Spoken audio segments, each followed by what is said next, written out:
მოგესალმებით მეგობრებო, თქვენ უყურებთ ხალაც მიღას მომდენო ეპიზოდს და დღეს ჩვენი გადაცემის სტუმარი იქნება Emergency-ის ექიმი, ერთ-ერთი წამყვია თბილისის გულის ცენტრის Emergency-ის დეპარტამენტის ხელმძღვანელი, რომელმაც ძალიან ადრეულ ასაკში პრინციპში მიაღწია უკვე შეგვიძლია ვთქვათ ამ წარმატებას და ამასთან ერთად ძალიან ბევრი რაღაცა აქვს ნანახი ჩვენთვის საინტერესო უბედური შემთხვევები, რაც კი კლინიკაში უკვე გადადიოდა და ხდება პაციენტების მართვა შემდგომ, ეს იქნებოდა COVID-ი, თუნდაც 13 ივნისის ტრაგედია, რაც კი თბილისის ტრაგედიები მოკლედ რამაც კი ჩვენზე გადაიარა, შიდა წრეში თვითონ კლინიკაში რა ხდებოდა მომსწრე იყო ერთ-ერთი ადამიანი იყო, ვინც მართავდა ამ პროცესებს და ძალიან საინტერესო დეტალებს გაგვიზიარებს.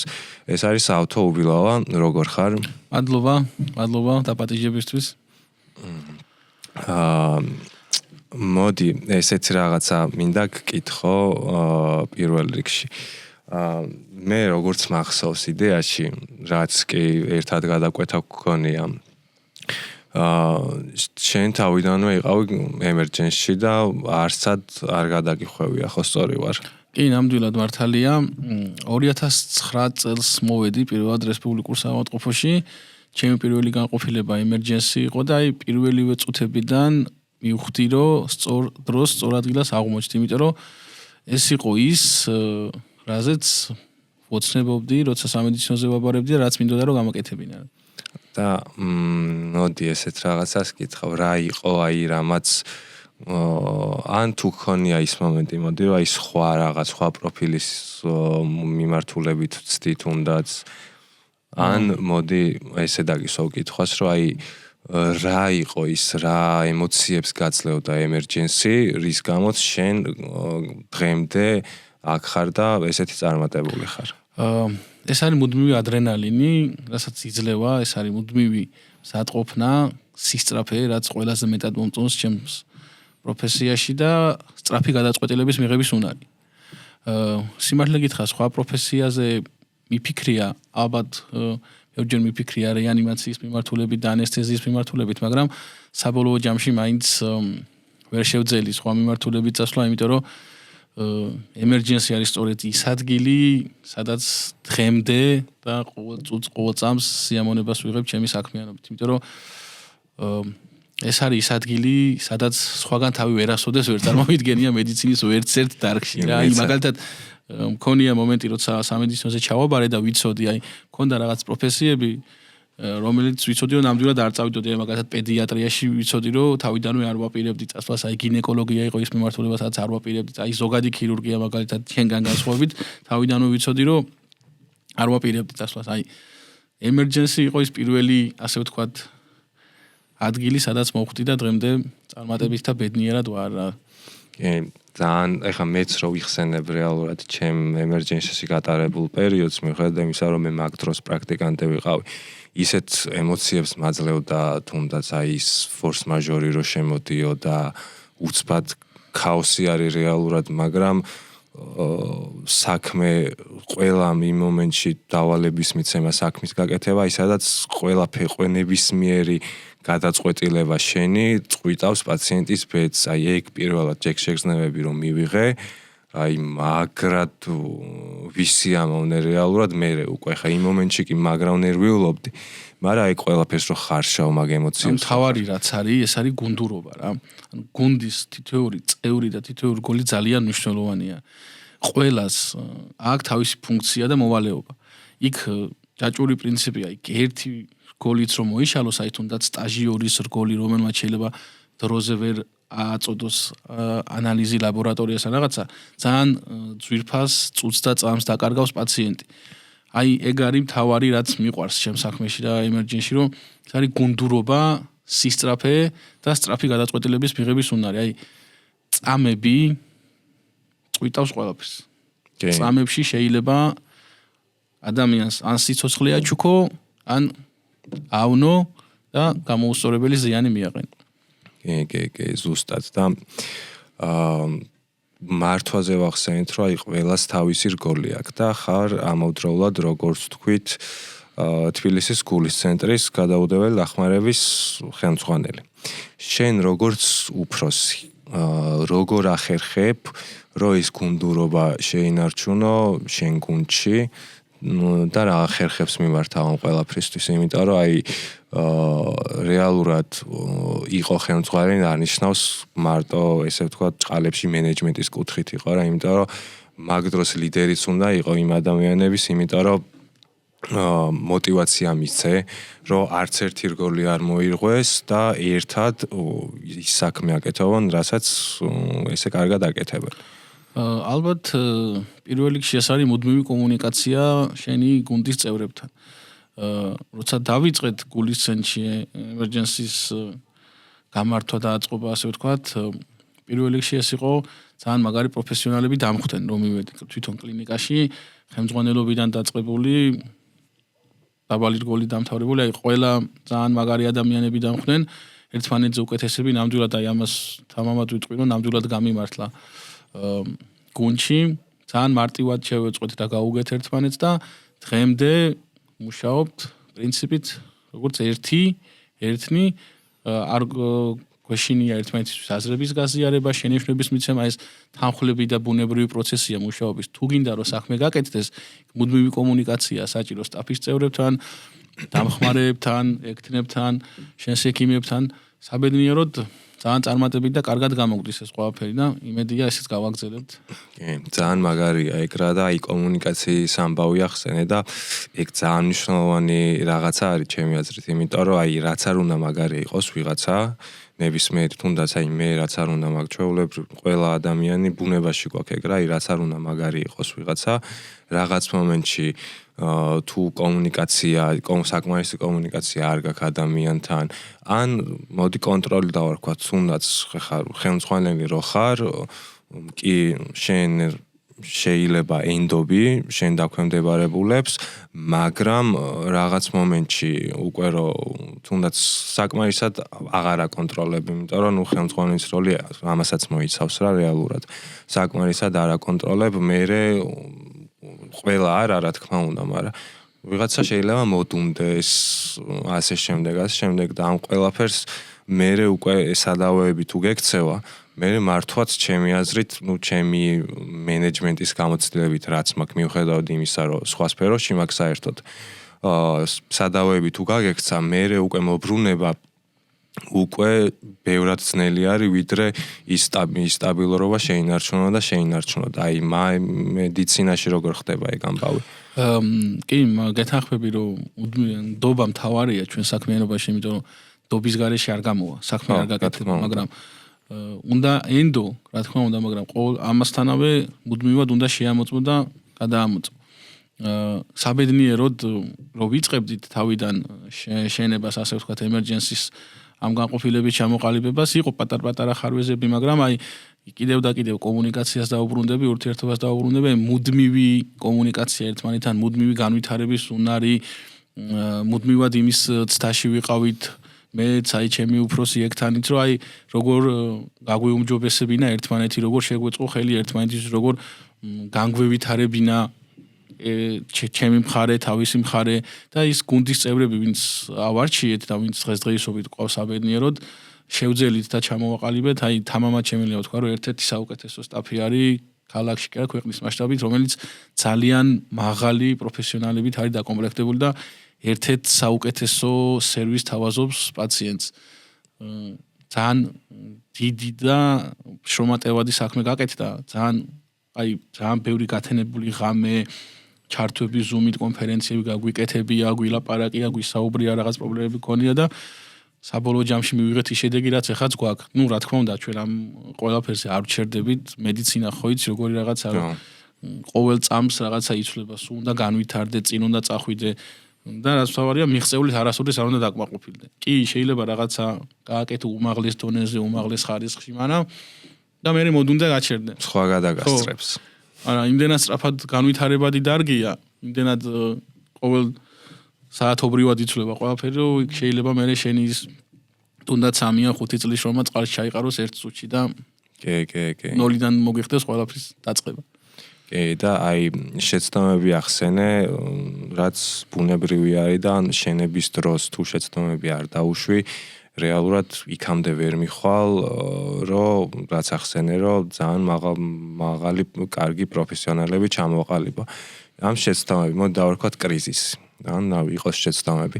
ამ შეცდომებს როგორც ხელმძღვანელი როგორ მართავდი და როგორ უკრავდებოდი. კრიზისს ვერ დავარქვევდი, ანუ მუშაობის თამდევი პროცესი ეს ლოგიკურია, კი. ხა, ანუ ყოველთვის გინდა და ხარ მოწადინებული იმისთვის, რომ მიიღო საუკეთესო, რასაც აკეთებ იქიდან.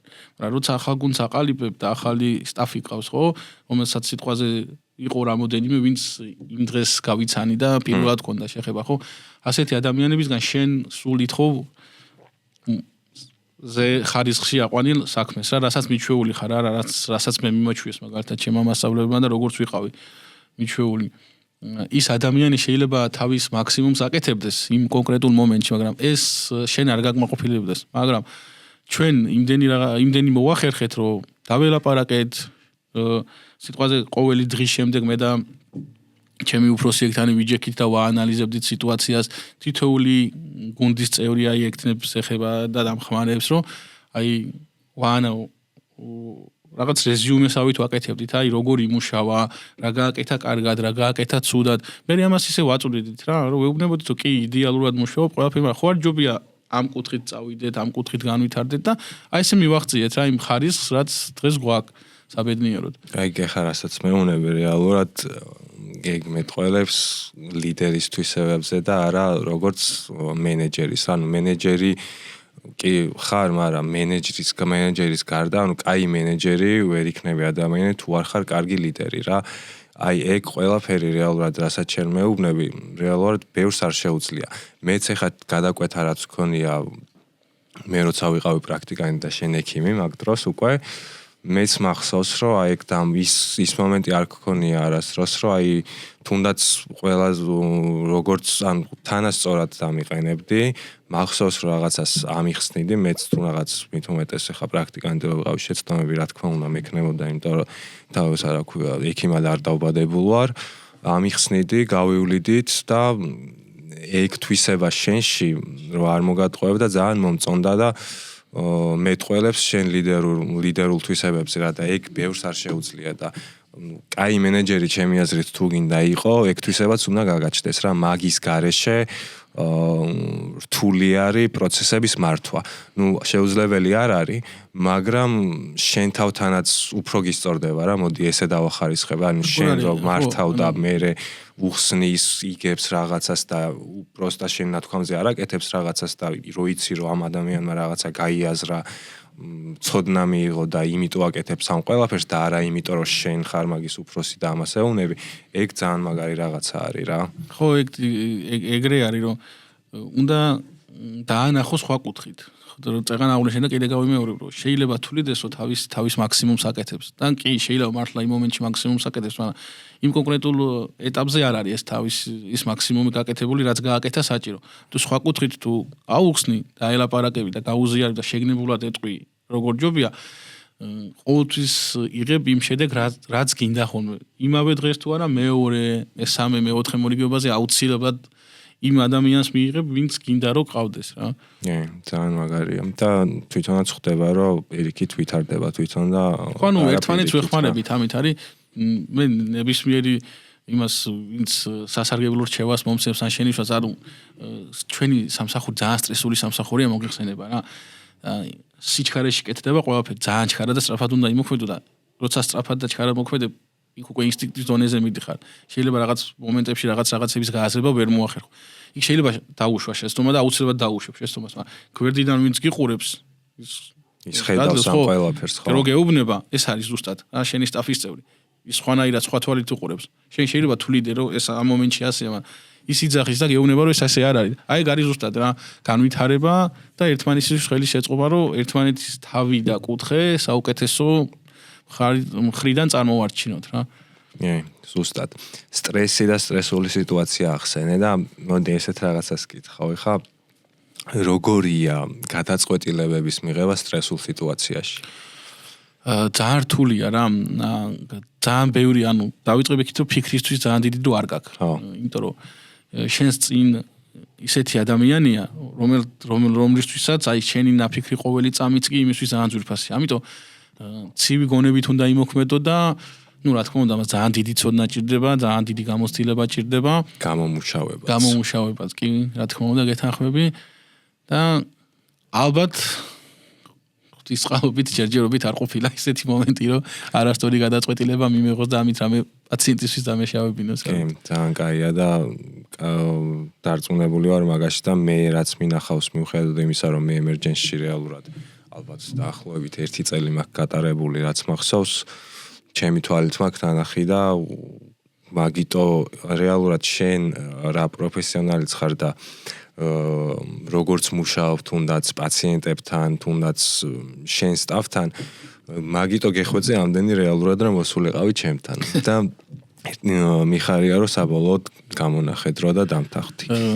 უბრალოდ ხო იცი ჩემი მუშაობის განრიგი დროში ძალიან შეზღუდული ვარ და მაგრამ ესეთ სიტუაციების ყოველთვის არის დრო გამოინახა. მე მინდა მოდი კარიერის დასაწყისი გავიხსენოთ და მაგ დროს მოდი ესეთ რაღაცას გითხავ, აი გამოწვევა რა იყო შენთვის კარიერის დასაწყისში და რთული გამოწვევა რა იყო და მე როგორ გავუმკლავდი ამ ყველაფერს. მოკლედ გოგითხა 2009 წელი იყო გაზაფხული არტისტვე დაახლოებით ზუსტ თარიღი არ მახსოვს სიმართლე გითხრა. რაც გახსოვს. პირველად რო შევაბიჯე რესპუბლიკურ საავადმყოფოში სტაჟიორის პრაქტიკანტის სტატუსით და აი ეს იყო ჩემთვის სრული შოკი რა. რო შევედი პირველად და ნახე როგორ მუშაობდა გუნდი იქაური მაშინდელი სტაფი, აი სრული შოკი იყო ჩემთვის, იმიტომ რომ მე აბსოლუტურად სტერილური მეორე კურსის სტუდენტი მივედი და დამხვდნენ ადამიანები, რომლებიც იმ მომენტში ჩემ თვალში ღმერთები იყვნენ რა. და ამათ რო უყურებდი, მაშინ ვფიქრობდი, რომ ამათ თუ შეუძლიათ, მეც ხო შემიძლია იგივეს გაკეთება რა და სულ ვფიქრობდი, რომ უნდა მიმებაძა და მინდოდა რომ ეგეთი გამოსულიყავი ზუსტად და ეს დავუსახე ჩემ თავს რა. ეგ იყო ჩემი პირველი გამოწვევა, რომ მინდოდა ჩემი მორიგე ექიმი მივწყავდა კონკრეტულ მორიგეობაზე, აი იმ დონის პროფესიონალი გამოსულიყავი და ისეთი რაღაცები გამეკეთებია, რასაც ის ექიმი აკეთებდა, რასაც უყურებდი მორიგეობაზე რა. ეგ იყო ჩემი პირველი სერიოზული, ასე ვთქვათ, გამოწვევა, რაც ჩემ თავს დავუსახე, რომ ეს იყო ჩემი მიზანი, რომ უნდა გავხდეთ ისეთი, როგორიც არის სიტყვაზე, აი მაგალითად გიგა ბერია, რომელიც სასწაული ადამიანი და სასწაული პროფესიონალი იყო რა. ეხა ამ ისტორიას რო ყვებოდი, ჩემი პირველი მოხვედრაც გამახსენდა კლინიკაში და მე რა ემოციები მქონდა რეალურად, ეხა მეც რო დავფიქრდი, ძალიან მიახლოებული რა. მე რეალურად თავიდანვე ვიცოდი, რომ ვაბარებდი, რომ ქირურგიის კუთხით მინდოდა რა წასვლა, უბრალოდ ემერჯენსში რომ მოვხვდი და პირველი დღეები იყო, ეხა მე რომ პრაქტიკანტად დავიწყო მუშაობა, ახალი ჩაბარებული მქონდა უკვე, უბრალოდ სწავლაც არ მქონდა დაწყებული, ამ ძალიან ადრე მომივიდა რა ეგ ყველაფერი რა. და ნუ ობსერვაციის განყოფილებაში რომ რაღაცებს მასწავლიან იქნები ის რა თქმა უნდა არავის არ მაკარებენ, იმიტომ რომ არაფრის ცოდნა არ მაქვს და ჭირდება ეს ცოდნა რომ მომცენ. ხო, ელემენტარული პაციენტთან მიხვიდენ. წნევის გაზომვაც კი არ ვიცოდი მაგ დროს. შეხებაც არ მქონია წნევის აპარატთან ალბათ და ნუ ამ ცოდნას ვიღებ და აი მე მახსოვს ეგ პროცესი მაგრამ სიამოვნებდა და მიზანი იყო ის რომ აი შოკის დარბაზში როდის შემიშვებენ, რომ აი რო ხედავდი შორიდან შოკის დარბაზში რაღაცა სერიოზული ფორს მაჟორი და აი მაღალი სტანდარტი იყო შოკის დარბაზში შეშვა. ძალიან წმინდა დარბაზი იყო ასე ვთქვათ. ხო, თუ არ დაიმსახურებდი, ანუ შოკის დარბაზი, ობსერვაც ზოგადად ამერიკული ბარემისიც აუხსენი ყურებას რომ შოკი და ობსერვაციას. ამერიკული მოდულის როგორც რაც რეალურად საქართველოში არის დანერგილი, არის ესეთი რომ ემერჯენსში რო შედიხარ, არის რაღაც დარბაზები. ერთ-ერთი არის ობსერვაცია, სადაც შედარებით ლაითი პაციენტები არიან და შოკის დარბაზში უკვე რთულად სამართავი პაციენტები არიან, შეიძლება იყოს ინფარქტი, ცეცხლსასროლი ჭრილობა, ასე შემდეგ. ნებისმიერი რაღაცა ფორს მაჟორი გადადის ავტომატურად შოკის დარბაზში. ანუ შოკის დარბაზში მაგ პერიოდის ემერჯენსი რო ავიღოთ რესპუბლიკურის შოკის დარბაზში თუ არ დაიმსახურებდი და თუ არ დაინახავდნენ რომ შენ გაქვს იმის თავი პოტენციალი რომ იქ ხალხს რასაც დაგავალებენ ექიმები მიეხმარო სათანადოდ და პირიქით ხელი არ შეუშალო, იმიტომ რომ მან ეგეთ ფორს მაჟორ სიტუაციაში ერთი ზედმეტი მოძრაობაც კი დამღუპელი შეიძლება აღმოჩნდეს რა და ჩემი მიზანი იყო ის რომ აი მან შოკის დარბაზში მოვხვედრილიყავი და აი ეგ დღე რომ დამიდგა, მაგასაც მივახციე და რომ შემოიყვანეს პირველი ფორს მაჟორი, აი ეგ ემოციები ეხლა რო უყვები ემოციები გამახსენდა რა, უკვე ძალიან საოცარი ემოციები მივიღე და მაგ ადრენალინით სიამოვნება მივიღე მოდი ესე ვიტყვი რა და აი ეგ მაგან მომცა ის რაღაც ბიძგი რომ აი მოდი რომ აი მე ექიმობას გავაგზავნე. ხო, თვითონ პროცესში მონაწილეობა არის რომ გუნდის წევრად რო თვლითავს და რომ უყურებ რომ საერთო საქმე გაკეთდა ხო და იმ საქმის ნაწილი რო ხარ უკვე ძალიან დიდი ბედნიერებაა რა. კი, თან ეხა მე მით უმეტეს მაგ დროს ისეთი რგოლებს საერთოდ არ ვიყავი პრაქტიკანტი ვიყავი და ეხა შენ უყურებ ძალიან მნიშვნელოვანი რგოლია, როგორც ეღანა აღვნიშნე ძალიან დიდ და ფასდაუდებელ მაგაში მოყვები, მაგრამ პასუხისგებლობა ჩემი მაგდენი არ არის რამდენიც შენი და ზემოდან შენ რო პასუხისგებლობაც გრძნობაც გირტყავს რა მაგ მომენტში შენ კიდე ალბათ სულ სხვა ემოციებში ხარ რა. ხო, ეგ თავისთავად. ეგ თავისთავად მასე. კი, და ფორს მაჟორი ვახსენეთ და მე მინდა შევეხოთ ბევრმა ტრაგედიამ გადაიარა შენზე. ესე ვთქვი, რაც კი რა ბევრი ტრაგედია რა. ბევრი კრიზისი განვითარებულ ყველა მოვლენას შენ მორიგეობაზე მოუწია რა.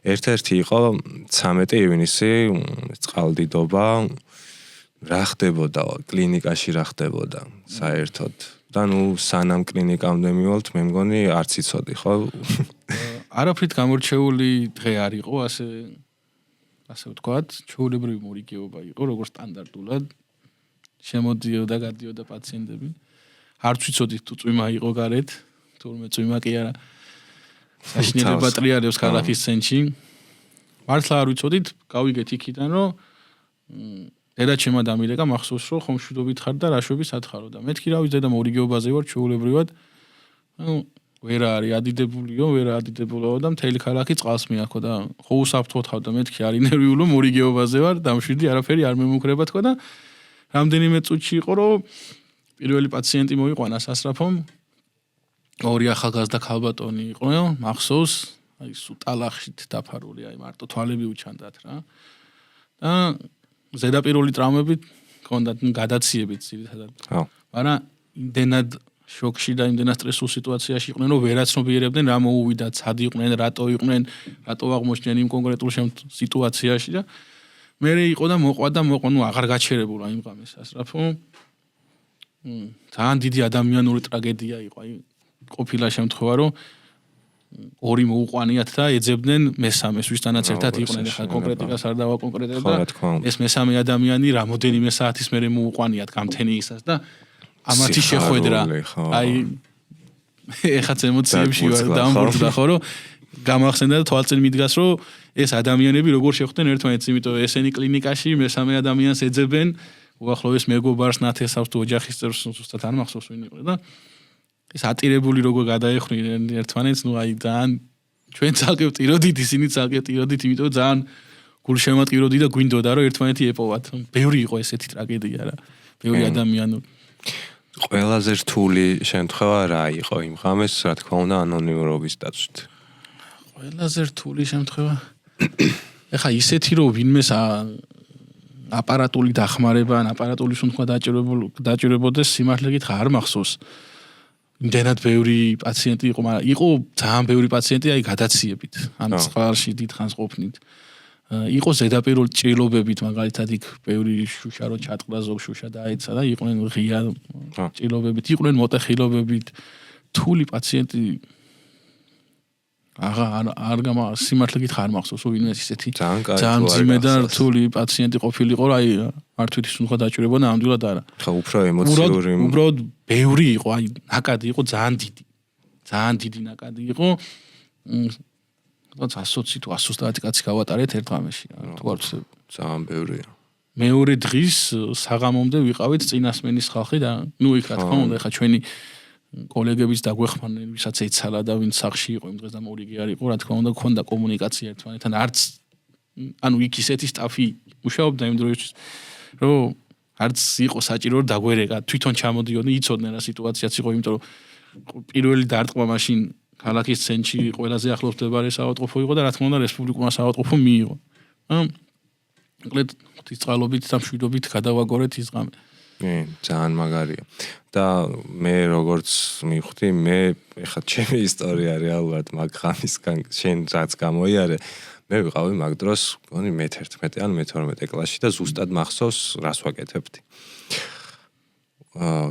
გარეთ ვიყავით მეგობრები და თამაშობდით ბესედკაში ვიჯექით ეგრეთ წოდებულ ბესედკაში ვიჯექით თამაშობდით მეგობრები ვიყავით შეკრებილი და კარს თამაშობდით რაღაცა რა და უცბად დაცხო ძალიან მაგრად წვიმამ და მე ვიყავი დიღო მასივში ვიყავი მაგ დროს და აი მან რა ხდება აი ხო გეოს თუ წვიმდა იცით არ ვიცოდი ხო იცი შიგნით საქმეში ხარ თუ წვიმაც იყო ეგეც არ ვიცოდით მორიგეება ისეთ სიტუაცია ვარ ეხლა რავი პატარა ბიჭი ვარ დაცხო უცბად წვიმამ და მეთქი ავი მოდი დავაი ცოტა ხანი დავისვენოთ გადაიღებს მეთქი აი ველოდებით და აი 5 წუთში შეიძლება 5 წუთიც არ დაჭირდა მთელი არეალი მთელი უბანი აი წვიმით გადაივსო მახსოვს და მეთქი წავედით ეხა დროზე სახლებში მეთქი და აი მოვასწარე უცბად ავტობუსის გაჩერება იყო აი ოღონდ უკვე ძალიან მაღალი წყალი იყო რა ავტობუსის გაჩერება იყო და გაგვიმართლა რა ავტობუსი უცებ მოვიდა შევხვდით ამ ავტობუსში და ჩამოვედი და სირვილით ავარდი სახლში ეგ იყო ჩემი ისტორია შენგან განსხვავებით და შენ რეალურად მიუხედავად იმისა რომ რთული ესე სამართავად რთული პაციენტები არ ყოლია მქონდა ძალიან დიდი ნაკადი და ემოციურად ეს ემოციურად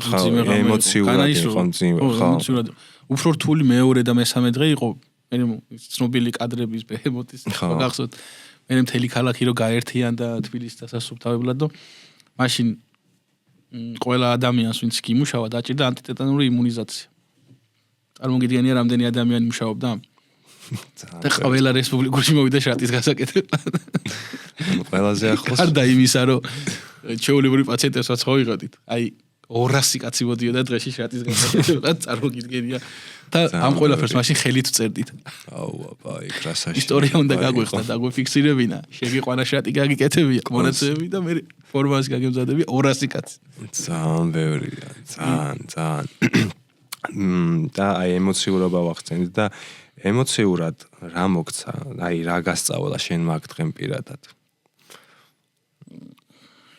მასწავლა ის რომ თუ ერთობა აი მე ყველაფერი ერთობის მე მეორე ხარისხოვანი ერთობის წინაშე ყველაფერი უკან იხევს რომ უყურე ჩემი გუნდის მუშაობას ჩემი სტაფის მუშაობას და იმ ადამიანების ვინც იმ ღამეს საერთოდ არც იყვნენ ვალდებულები რომ მოსულიყვნენ რა აი მაშინ მივხვდი და რომ აი ესე ერთობას ვერაფერი ვერ დაუდგება და 13 ივნისის მაგალითზე წეღან ვახსენე რომ მთელი ქალაქი და საქართველო გაერთიან და აი ეგ იყო აი არასოდეს არ დამავიწყდება აი კადრები როგორ სათითაოდ თითოეული ადამიანი ასუფთავებდა და ალამაზებდა ჩვენს ქალაქს რა აი მაგაზე დიდი ერთობა ავი ალბათ მაშინ იყო როცა ჩვენი ნაკრები გავიდა ევროპის ჩემპიონატზე და მთელი ქვეყანა ბედნიერი იყო და ერთმანეთს ეხუტებოდა ყველა კი ეგ ერთობა მეც მიუხედავად იმისა რომ ისე პატარა ვიყავი დასაკით ეხ პატარა ხარ მაინც ხო რაღაცეები გახსოვს მომენტებად გახსოვს რა და ეგ თვითონ ეგ დღე ძალიან კარგი დეტალურად მახსოვს როგორც გითხრა ის მე რაც გადამხდა დეტალურად მახსოვს ყველაფერი ანუ იმდენად სტრესული იყო თლიანად ერისთვის რომ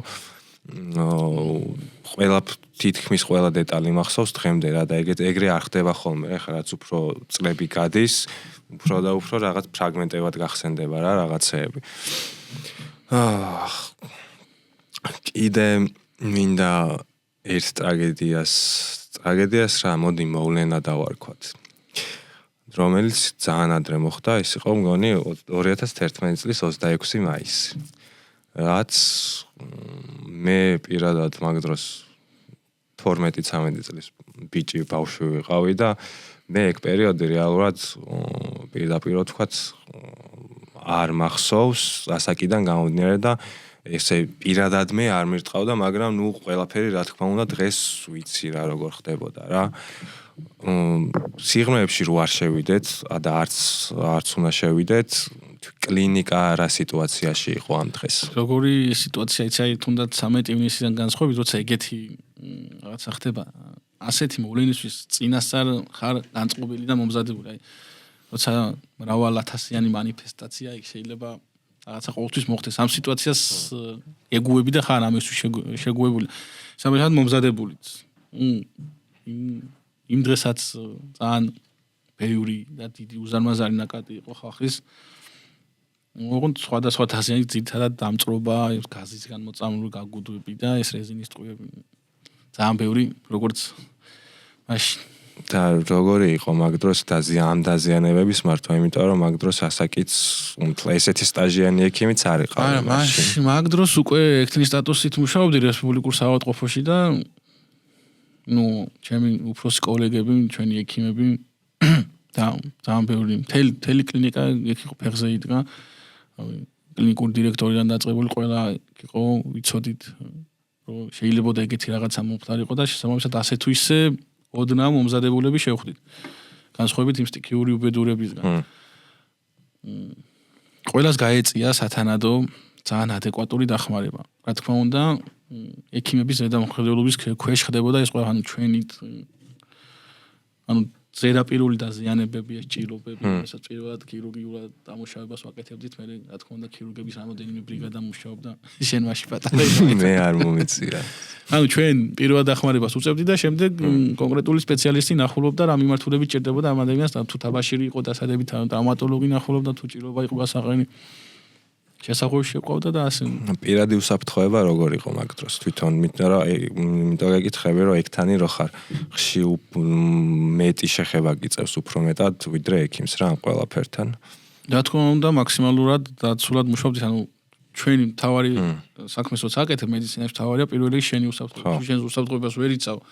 რა თქმა უნდა, პაციენტის უსაფრთხოებაზე საერთოდ საუბარი ზედმეტი, ანუ ქონდა ყველაფერი და ასე რომ ახალგაზრდა ადამიანი რო ხარ ემოციურად ძალიან ძნელი გადასატანია, კი. ეხა მეც ჩემთან პირადად ეხა პირნათლად რო ვთქვა ესეც რაღაცას სამედიცინო კარიერაში რაღაცა ესეთ გრანდიოზულს დავარქვე მოდი. იმედი არ ნახავთ. ხო, იმედი არ ნახავ. არ გადაულია, მაგრამ სიტყვაზე ნუ ის აქცია იქნება, მანიფესტაცია თუ რასაც დავარქვევთ. ყოფილა მომენტი რომ თუნდაც ყოფილ ვარ ამ აქციაზე, იქ რა ხდება, ემოციურად იქ ხარ რთული ჩემთვის გადასატანი რა, ეს ყველაფერი რა და იმიტომ რომ მან ერთეულებს ხედავ იმ კონკრეტულ კუტოკში დავარქვათ რაღაცა თუ მოხდება, ხო? და ის ექიმი რო ხარ და კლინიკაში მოდის ეს ყველა მოდის სულ ეს ტრამვირებული ადამიანები და ემოციურად ცოტა რთული არის. თან შენხელა ადამიანები მოდიან, რომლებიც გაბრაზებულები არიან რაღაცაზე. შეიძლება ვიღაცისთვის სამართლიანად არიან გაბრაზებულები, ვიღაცისთვის არა. ეგ უკვე ვიღაცის პირადი აზრია და მან არ წავალთ რა თქმა უნდა. უბრალოდ ხედავ შენხელა ადამიანებს, რომლებიც ეს რაღაცა დამართეს და გაბრაზებულები არიან თან, ანუ უსამართლოდ დამართეს, მოდი ესე დავარქვათ. ნუ ხა მაგ დროს ექიმი მაგიტო არის რომ ყველას უნდა დაეხმარო, გამორჩეულად. ეგ რა თქმა უნდა. წამსის და შეხედულების ეგ ხა ჩვენთან. ხო, კი. არის კიდე. მოდი, რაღაცა მივყვევით და მივყვევით ან აგედებს, მაგრამ მოდი სულ ახალიც დავამთავროთ, ყველაზე ცხელი რაც არის. ეს იყო COVID-19. რას აკეთებდი COVID-19-ის დროს? მოდი ჯერ ამ კითხვას დაგისვა. COVID-ი ცოტა ძალიან დიდი თემაა და COVID-ზე შემიძლია დაუსრულებად ვისაუბრო, ასე რომ 2-3 გადაცემა დავარავდო და არ გვეყოლა COVID-ზე იმდენი. რამდენი ხანით დაგჭირდება? მოკლედ COVID-ობის დროს ტრადიციულად და სტანდარტულად რესპუბლიკურ საავადმყოფოში მუშაობდი, ჩვეულებრივად თითქოს არაფერი, ნუ დეკემბრის ბოლო იყო.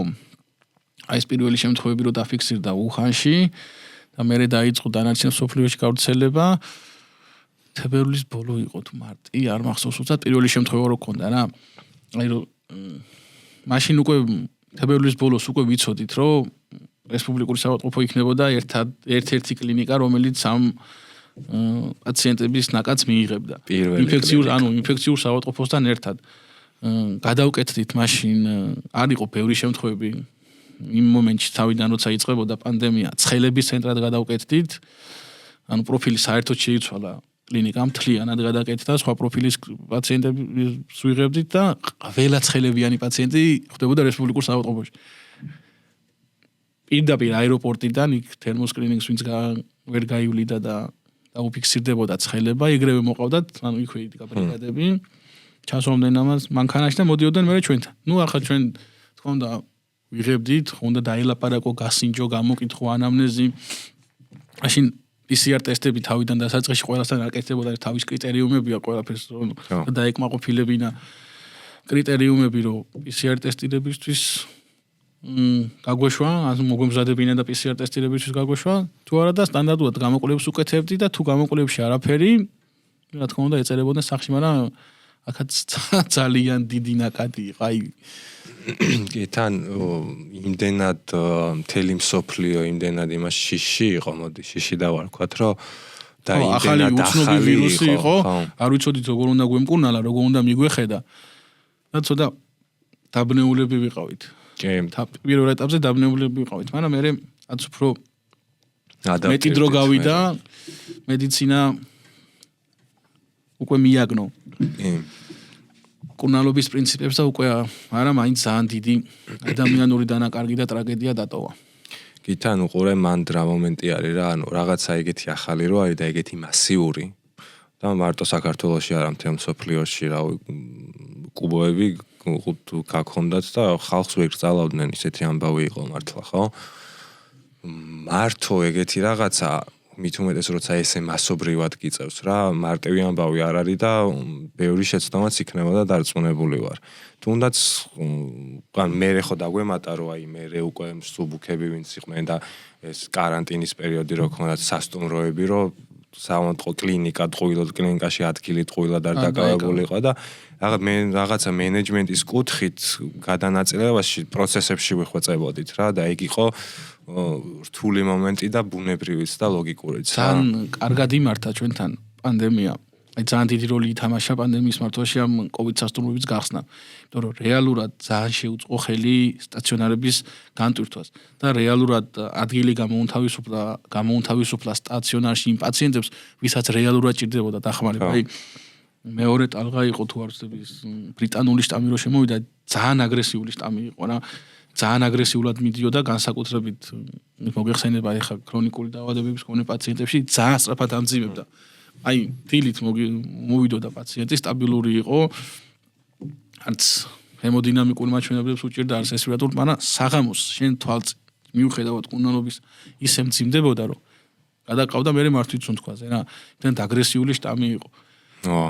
თან დღე ქონდა დღეები რომ 5000 და რაღაც შემთხვევა რო გვიფიქსირდებოდა ხო გახსოვთ დღეში ძალიან დიდი ნაკადი იყო შიში ცალკე პანიკა ცალკე მე ამ ადამიანების დეზინფორმაცია ხო რამდენი არასწორი ინფორმაცია ვცელდებოდა მე ხალხმა დაიწყო უმიზეზოდ ანტიბიოტიკების მიღება რაც იმ მომენტში წარმოუდგენელი და ამართლებული არ იყო პირიქით მე ანტიბიოტიკო რეზისტენტობა განუვითარდა ძალიან ბევრ პაციენტს და რეალურად ძალიან ბევრი მცდარი შეხედულებები იყო საზოგადოებაში გავრცელებული.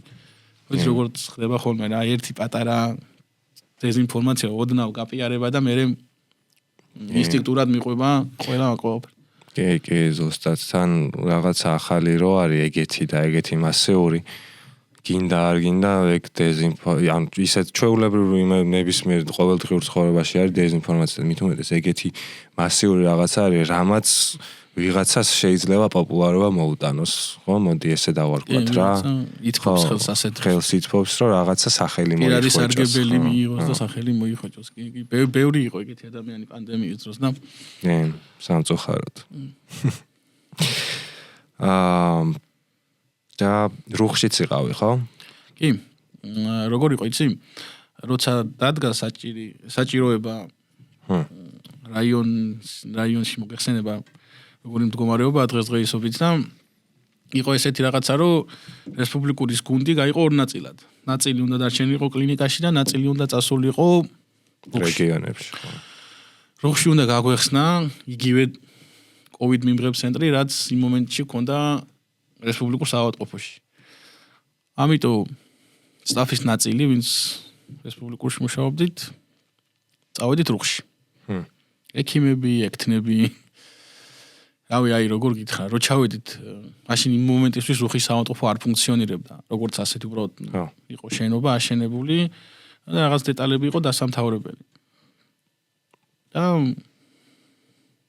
პრემიერ-მინისტრის და ჯანდაცვის მინისტრის თხოვნა იყო მაშინდელი, რომ უმოკლეს დროში და გაგვეხსნა ცხელების და COVID მიმღებ ცენტრი, რომელიც მოიმსახურებოდა არა მარტო დასავლეთ საქართველოს საჭიროებებს, არამედ ოკუპირებულ აფხაზეთს. იმიტომ ის ენგურს მიღმა მოსახლეობა იმ მომენტისთვის ძალიან ცუდ მდგომარეობაში იყო, იმიტომ რომ რეალურად აფხაზეთის ჯანდაცვის სამინისტრო ვეღარ მართავდა. ამიტომ უნდა გვეშველა არა მარტო ჩვენიანებისთვის, რა თქმა უნდა ისინიც ჩვენი მოქალაქეები არიან, ანუ ნაპირს მიღმა მოქალაქეებისთვის უნდა გაგვეწია ადეკვატური დახმარება.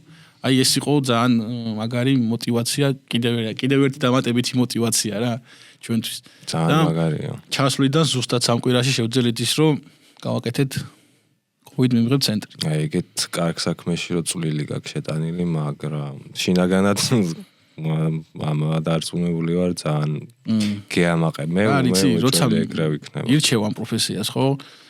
ეგეთ რაღაცებისთვის უმზად უნდა იყო. იქ აღარ ფიქრობ ხა შენს პირადზე ან რაღაც იმისთვის რომ მაგარ რაღაცას ვაკეთებ და მე შეიძლება ალბათ ოდესღაც ვიღაცა იტყვის. არა, ნუ შენი საქმეა რა.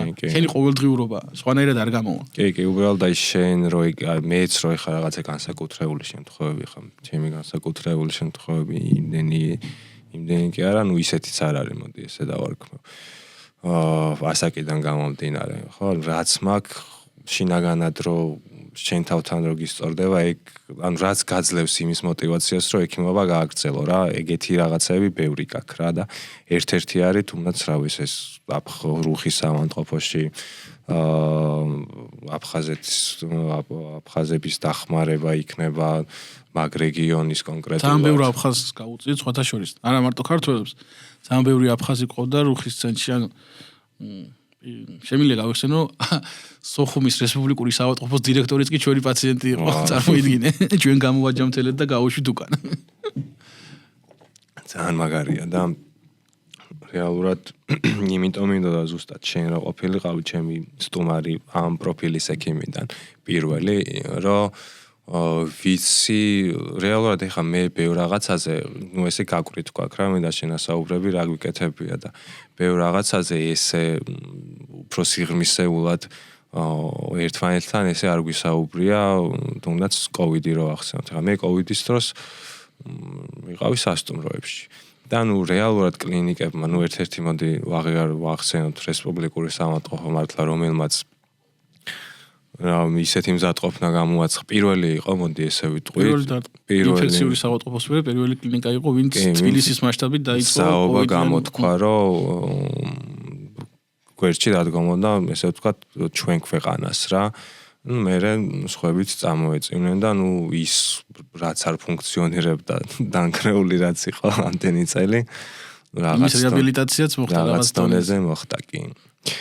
და მერე უკვე სხვაებიც ჩაებნენ ამ საქმეში და ეგ ერთობა რო არ ყოფილიყო და ექს კლინიკებს ესე ადგილები არ გამოეყოთ და ესე არ მოხდარიყო, ძალიან ცუდ მდგომარეობამდე მივიდოდით და საბედნიეროდ ესე არ მოხდა და სხვა ქვეყნებთან შედარებით, მაგალითად ეპიცენტრი რაც იყო, მოდი იტალია ავიღოთ, სადაც რავი მართლა ყოველ დღე ერთი სახლებიდან კუბოები გაქონდათ, ხო?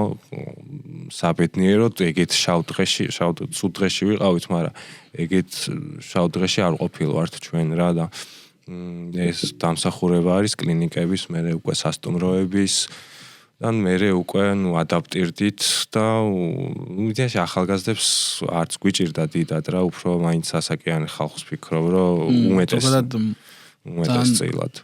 დიდი დარტყმა და მიიღო მეტპერსონალის მხრებზე გადაიარა ამ ყველაფერმა რა. ეგ ცალკე. ხო გახსოვს 1000 COVID-ის დამთავრების მერე ცდარი აზრი რომ ჩვენ გავგუდეთ ხალხი ექიმები სპეციალურად ვაძლევდით ბევრ ჟანგბაზს და რაღაც აი ეგ სუმინდოდა მე თქვა და აღმენიშნა და ეხა ვიტყვი ბარემ რომ აი ვერც კი წარმოუდგენიათ და ვერც ვერავინ ვერ წარმოიდგენს ალბათ იმის 1000-საც კი რაც ჩვენ გამოვიარეთ და გადავიტანეთ თუ ვინმეს უნდა იმის 100-ის მაინც განს და რაც გამოვიარეთ 8 საათი ჩავაცვევ კომბინიზონს მოვიდეს ნებისმიერი ვისაც სურვილი ექნება და ერთ ოთახში ანუ არაფერს არ გავაკეთებინებ უბრალოდ იმ კომბინიზონით იყოს იჯდეს 8 საათი გავუხდელად და მერე კი ბატონო თუ რამეს მეტყვის ბოდის მოუხდი კი ზუსტად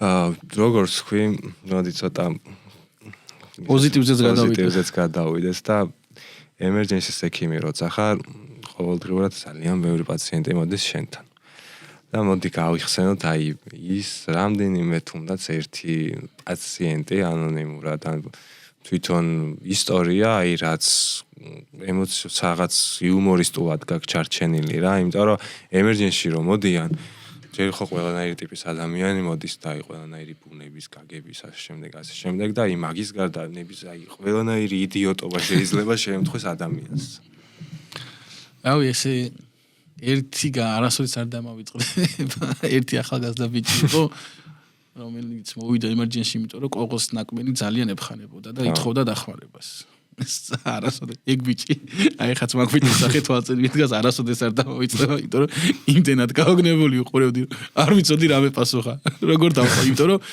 კისერზე ნაკმენი ებხანებოდა ძალიან რა სიგიჟეა აი ხო იცი რა 1000 რა უცნაური რაღაცებით მოდიან მყოლი ახალგაზრდა წყვილი რომელიც ვერ ეწყობოდა ერთმანეთს სექსში და თხოვდნენ დახმარება მოვიდნენ მომმართეს ფსიქოლოგია გონი რავი რამდენი ერთი გავიხსენო და ძალიან ბევრი რაღაცა მე გამახსენდა ეხა რაც ნახე ასოზე ბეჭედი ქონდა ჩამოცმული ერთ-ერთს რომელიც მან იმ გამეს მე და შენ ვიყავით გავგიშდი ღმერთო ანუ სიგიჟეა ანუ მან მივხვდი ანუ მე ეხლა რაღაცას ის რაღაცა გაკვრეთ რო ისტორიას მიყვებოდა რა ანუ მედიცინის გარეთაც რო ყოფილიყო ტიპი რა და ესე პროსტა რაღაც ისტორიას მომიყვებოდა ანუ იმდენად სიგიჟეები მეჩვენებოდა რომ ანუ ვერ ვიჯერებდი რომ ადამიანმა როგორ შეიძლება ესეთი რაღაცა გააკეთოს მაგრამ რეალურად მე შენ რო ხედავ რომ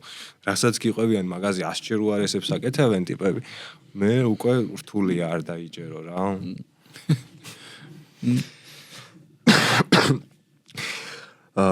მოდი ეხა ცოტა ისევ დაუბრუნდეთ პანიკას ანუ სიმშვიდეს როგორ ინარჩუნებ პანიკის დროს რა ანუ მინდა რომ ისევ ემერჯენსის იმაში წავიდეთ იმიტომ რომ ეხა თავიდან ეხა უკვე ვიცი და მე თვითონ ხედავ რომ აი შეჩვეული ხარ იმას და უკვე ჩვევებში გადაგანო პაციენტის მართვა როგორ უნდა მართო ძალიან მაღალ დონეზე ინსტინქტურ დონეზე გაქვს რა უკვე აყვანილი მაგრამ სანამ მაგამდე აიყვანდი და სანამ მაგ დონეზე აიყვანდი აი შენ თავს თუ ქონია მომენტი რომ აი პანიკას შეუფხვი ხარ და აი რა გაგიკეთებია რომ პანიკას ვერ ვიტყოდი მაგრამ სიმართლე გითხრა ძალიან ღელავდი თავიდან დასაწყისში ძალიან ნერვიულობდი იმიტომ რომ სულ იმას ვეკითხებოდი ჩემ თავს რომ რამდენად სწორ რაღაცას ვაკეთებ სულ ეს ფიქრები მჭამდა მაგრამ რაც დრო გავიდა მუშაობის პროცესში მე იხვეწება ეს თავისებურად მოდის კი არ სწავლობდა რაღაც ანუ თავისით მოდის რა ანუ შენში უკვე შენშია გამჯა ეხა უკვე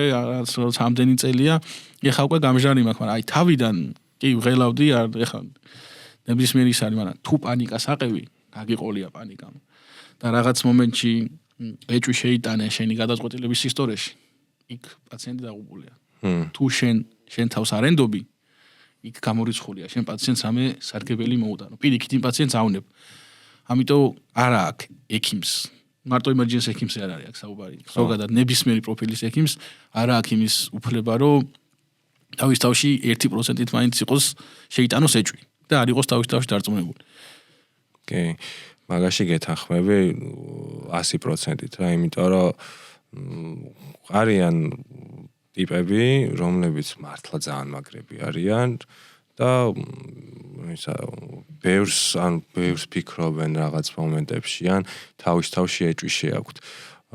და ხშირად ითხოვენ თუნდაც რავი სხვის დამოწმებას. ეგ კიდე ნორმალურია, მაგრამ მე რეალურად როცა ვხედავ და დარწმუნებული ვარ თვითონაც იცის რა, რომ რეალურად მართლა 100%-ით სწორს აკეთებს, რასაც აკეთებს, მაგრამ არიან რა ეგეთი ტიპები რა და მეც ბევრი მეგობარი მყავს ეგეთი ტიპი, რომ აი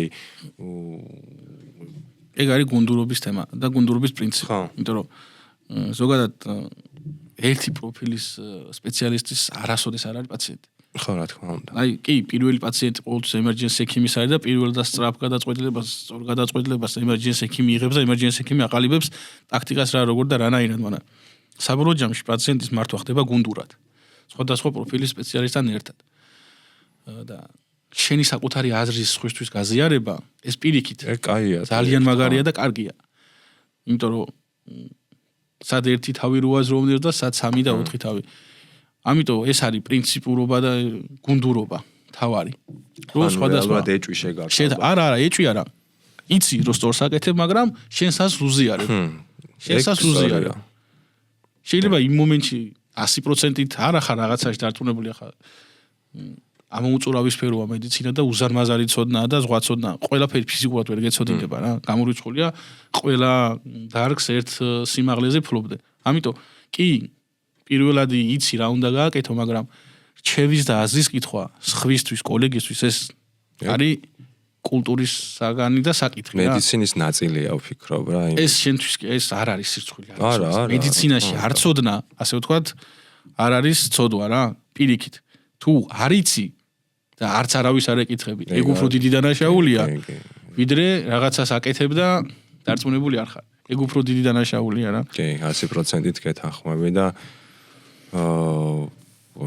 ზოგადად ეგრე არ უნდა ხდებოდეს, მაგრამ ნუ იმდენად დიდი რგოლია და იმდენი ხალხი ემსახურება მედიცინას რა, ეხლა ნებისმიერ რაღაცა რო ავიღოთ, ნებისმიერი სფერო რო ავიღოთ, ეხლა შეუძლებელია ყველა კარგი იყოს და ყველა მაგ პრინციპს მიყვებოდეს რა, სამწუხაროდ.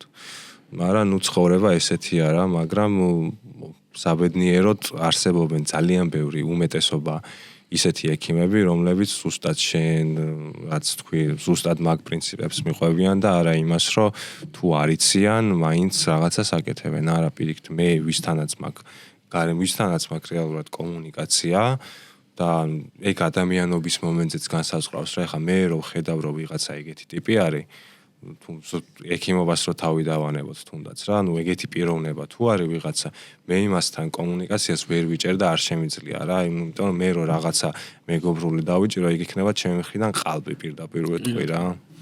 არ არის ეგ სწორი მიდგომა, როცა პაციენტთან გაქვს შეხება, ხო, იქ ყველანაირი სიამაყის და ყველანაირის უნდა იყოს დავიწყებული. პირველი და უმთავრესი არის პაციენტი და პაციენტის სიცოცხლე და ჯანმრთელობა. აი ადამიანი მოდის შენთან და ყველაზე ძვირფას განდობს, რაც გააჩნია. რაც უბრალოდ უფალმა ეს არის სიცოცხლე. ხო? ამ პროცესში, როცა შენს სიამაყეს უფრო წინაყენებ, ვიდრე კონკრეტული ადამიანის სიცოცხლეს და ჯანმრთელობას, ხო? იქ უკვე ექიმობაზე საუბარი ძალიან ზედმეტია. და ძალიან შორს არის ის ადამიანი ჰუმანურობისგანაც, ექიმობისგანაც და ზოგადად ყველაფრისგან. ცხოვრებისგან. ძალიან შორს არის. სხვა სიმაღლეზე დგას და სხვა სტანდარტზეა, ვიდრე რასაც ადამიანობა და მედიცინა მოითხოვს. ამიტომ გეთანხმები. მე ასე გავიზარდე, სულ აი შენი თქვის არ იყოს, ვისთანაც მოხვდი, ხო? ყოველთვის ცდილობდნენ, რომ აზრები გაეცვალათ, აზრები გაეზიარებინათ. კიდევ ერთხელ გავიმეორებ, არ ცოდნა მედიცინაში, არა, დიახ, აი ჟარგონულად არ ტეხავს. პირიქით. როცა არ იცი და აკეთებ ეგ უფრო ტეხავს. ეგ არ შეიძლება ზუსტად. გეთანხმები 100%-ით. სიცოცხლე ვახსენეთ და პაციენტის ჯანმრთელობა. და სასაცილო შემთხვევები გავიხსენეთ.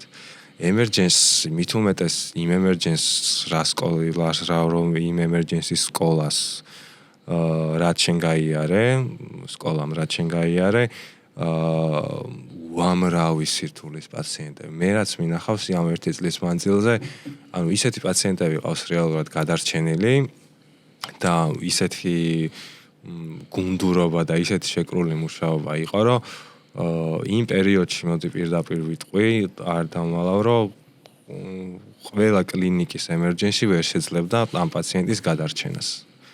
ნუ სამწუხარო რეალობა ესეთი არის რა, იმაგას ვერ გავექცევით ვერსად რა. იმიტომ რომ ზოგს ძალიან კარგად დააქექს სისტემა განვითარებული, იმიტომ რომ ამ სპეციფიკით ამ სპეციფიკაზე აქ აწყობილი ესე ვთქვათ მთელი კლინიკის სტრუქტურა, ზოგს ამბულატორიულად აქვს და ნუ ემერჯენსიც აქვს და ის ხუინ ყურადღებას ვერ უთმობს, არ უთმობს. როგორ არის ალექსიცი? არის რამოდენიმე ისეთი განსაკუთრებული შემთხვევა, რომელიც ნამდვილად თავისუფლად შემიძლია ვთქვა, რომ რომანა რესპუბლიკურში ალბათ აი მაგიტო გაუმახვილე მაგას ყურადღება. იმდენად სპეციფიური შემთხვევები ახლა რომ აღწერო ეს შემთხვევა, ხო? ეს ადამიანები საკუთარ თავს იცნობენ. და ამიტომ მოდი ესე გავაკეთოთ, დღეს აღარ გვინდა კონკრეტიკა, მაგრამ არის 2-3 ძალიან ისეთი უნიკალური შემთხვევა, რომ აი როგორი მომენტი იყო, იცი რომ თვითონ შენც რო უიმედოდ ხარ, მაგრამ მაინც რო ცდილობ. და გამოსვა აი 0.01% რო არის ამ ადამიანის გადარჩენის შანსი. და იმ 0.01%-დან გამოსულა რა. აი ძალიან მაგარია. აი გარი ყველაზე დიდი ყოლია პაციენტი, რომელსაც 6 თვე წოლილა ჩვენთან რეანიმაციაში და მერე გაწერილა სახში. აი მძიმეს შემოუყვანიათ, რამდენჯერ ქონია შემთხვევა, რომ მიმდინარე CPR-ით შეგვიყვანია საოპერაციოში. ხო ხარ შენც მაგის მომწვე და შოკის დარბაზში გაგვიკეთებია თორაკოტომიები და რავი. ეგეთ ძალიან ბევრი ეგეთი შემთხვევა რა. იმდენად რთული რო იყო რა შოკის დარბაზში გახსნეს უცელი მეც მახსოვს ერთხელ. და გადარჩენილად. კი, რა თქმა უნდა, ძალიან ბევრი გადაგვირჩენია. აი ბოლოს შემთხვევას, ანუ ბოლო ესე რაც მახსოვს და რაც ალბათ არ დამავიწყდება, ახალგაზრდა მამაკაცი იყო, გვიან ღამე მოიყვანა სასწრაფომ, კისერში მიყენებული ქონდა დანით ჭრილობა. საძილი არტერია და საუღლე ვენა იყო გადაჭრილი. აი უმძიმესი кейსია და უმძიმესი შემთხვევაა რა. ემერჯენსამდე ვერ ასწრეს ზოგადად. ჰოსპიტალიზაცია ეგრევე ადგილზე იმდენად დიდი სისხლის დანაკარგია, რომ ძალიან დაბალია ესეთ პაციენტის გადარჩენის პრეჰოსპიტალურ დონეზე ვიძახ. ჩვენთან მოიყვანეს აი ფაქტიურად უპულსო უწნეო ეს ადამიანი და აი მაგ სწორედ კიდევ ერთხელ გავუსმევ ხას გუნდურობას. ქირურგების გუნდი, ანესთეზიოლოგების ბრიგადა, შოკის ექიმები, ვინც ვიყავით იმ კონკრეტულ სიტუაციაში მორიგეები ამ ადამიანების ძალისხმევამ და ერთობლივ შრომამ იქვე სწრაფად ანგიოქირურგის მოსვლა, იქვე თორაკოქირურგის მოსვლა, ძალიან სწრაფად გაკეთდა ყველაფერი და ეს პაციენტი დღეს ჩამთელად არის, კარგად არის და კარგად გდნობს თავს. ალბათ ძალიან მაგარია. უნდა რომ ის კონკრეტული ეტაპი ამოშალოს თავის ცხოვრებიდან სავარაუდოდ, მაგრამ ამდვილად ვიცი რომ კი, მეორე დაიბადა, იმიტომ რომ არანაირი ნიშანწყალი სიცოცხლის იმ ადამიანის შემოყვანის მომენტში არ აღენიშნებოდა. კი, ბატონო. და როგორია ემერჯენსის მომავალი საქართველოს როგორ ხედავ? იმიტომ რომ ეს ამერიკული მოდელი რომელ წელს ნუ 2007-ში თუ არ ვცდები. ეგეთი სტაჟიანი არ არის რა, ეხა მედიცინისთვის რამდენი წელი გამოდის. როგორ არის იცი, ახალი დარგია, მაგრამ ყველაზე სწრაფად განვითარებადი ალბათ. იმიტომ რომ ძალიან დიდ სფეროს მოიცავს რა. ყველაფერი უნდა იცოდე. არ არსებობს საკითხი მედიცინაში, რაც შეიძლება ემერჯენსი ექიმი არ იცოდეს, იმიტომ ყველა კონკრეტულ რაღაცაზე უნდა კონდეს წარმოდგენა. კი. სხვა მასალა არის ალექს წარმოიდგინე რამდენი მასალა მინიმუმ რომელი სპეციალისტი ჩართო შემდეგ საქმეში რა მაგდენეზე ძალიან დიდი მასალაა და ყოველდღიურად ძალიან დიდ შრომას მოითხოვს. ძალიან დიდი შრომატევადი საქმეა. ყოველდღიური განვითარება უნდა ამ ყველაფერს. ემერჯენსის მომავალი საქართველოში ძალიან ნათლად მესახება, იმიტომ რომ ძალიან კარგად განვითარდა, სწრაფად განვითარდა.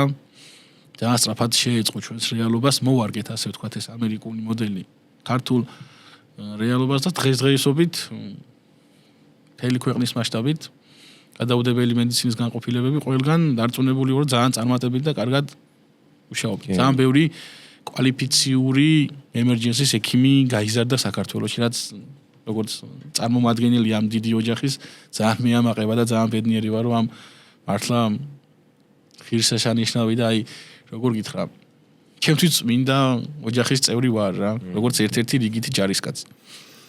და როგორც ახსენე, ძალიან მზარდი რაღაცა არის მედიცინა ზოგადად რა და ძალიან სწრაფად ვითარდება და სწრაფად განვითარების მომენტში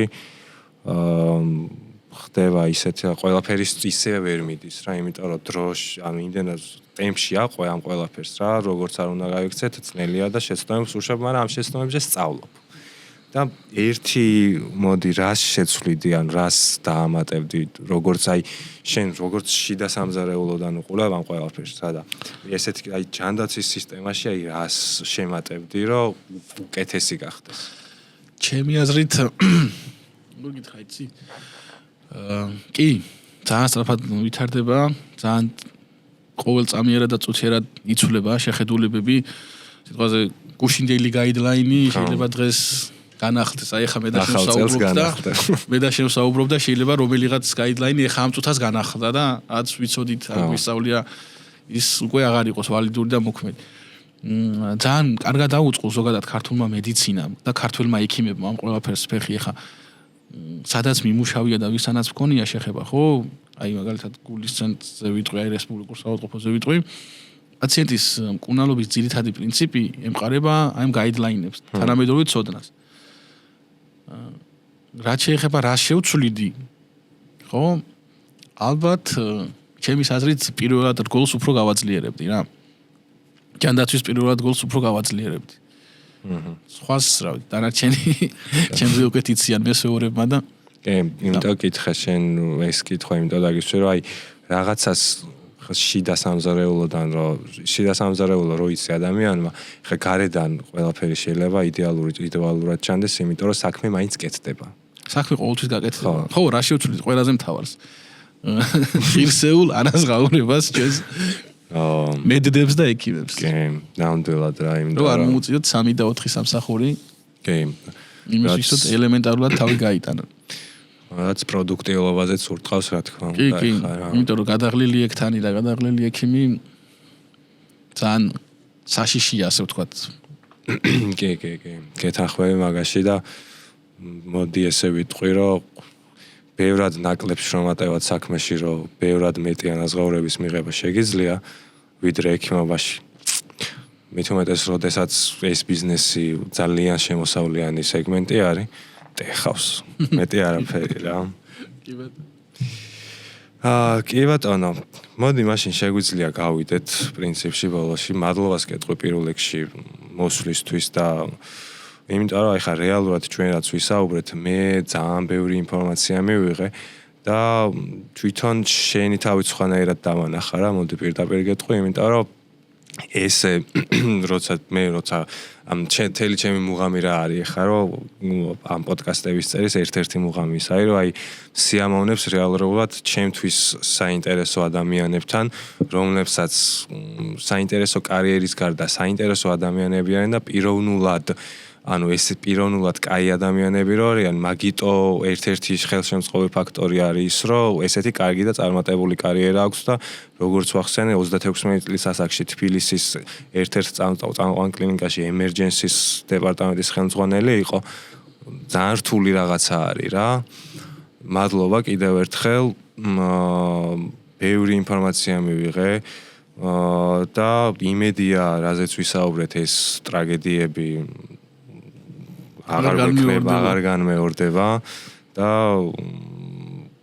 სამწუხაროდ ცხოვრების ნაწილი არის და ვერ გავექცევით ამ ყველაფერს და ნუ ხდება და თუ მოხდება კიდე ესეთი სიმძიმის არ იყოს და მარტივად გადავიაროთ ხოლმე ეს ყველაფერი.